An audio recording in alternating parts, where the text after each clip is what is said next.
حشره‌کش برقی هست. این قطعات باعث افزایش ولتاژ میشن. اگر قصد ساختن این مدار رو دارید حتما به موارد ایمنی دقت کنید، چرا که این مدار حتی زمانی که از برق هم کشیده بشه ولتاژ خیلی بالایی داره و لمس این قسمت از مدار میتونه به شما شوک زیادی رو وارد بکنه. اگر تسلط زیادی به مدارات الکترونیکی ندارید برای ساخت این مدار حتما از یک شخص وارد کمک بگیرید. من شماتیک این مدار رو هم در قسمت توضیحات برای دانلود براتون قرار میدم، اما چینش قطعات رو به حالتی قرار دادم که به راحتی بتونید اون رو به خاطر بسپارید. در این قسمت ما ورودی فاز رو داریم.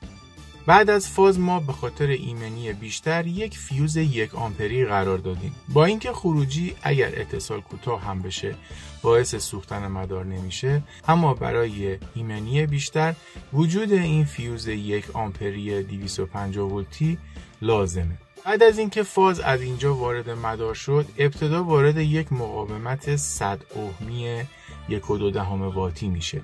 شما این مقاومت رو تا 200 اوم هم میتونید بذارید و هر چقدر واتش بالاتر باشه بهتره، چون مقاومت کمتر گرم میشه. بعد از اینکه فاز وارد این نقطه شد به 2 شاخه تقسیم میشه.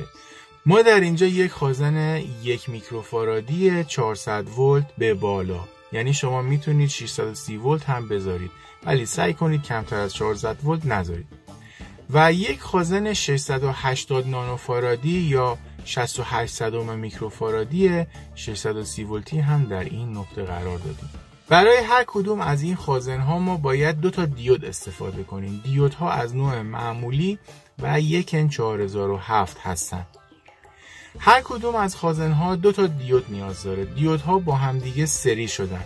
از سمت راست به سمت چپ تمام دیودها به شکل آنود کاتود قرار گرفتن، یعنی آنود کاتود، آنود کاتود، آنود کاتود و آنود کاتود. شما این رو به این شکل در نظر بگیرید. این 2 تا دیود ابتدا و انتهای این خازن، این 2 تا دیود هم ابتدا و انتهای این خازن.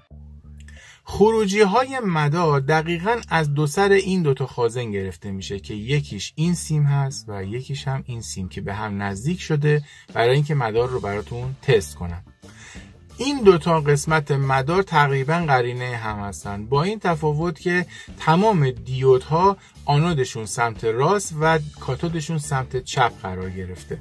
حالا قسمت پایین مدار به این شکله. نول بعد از اینکه وارد یک مقاومت 100 اوهمی 1/2 واتی شد وارد 2 شاخه میشه. هر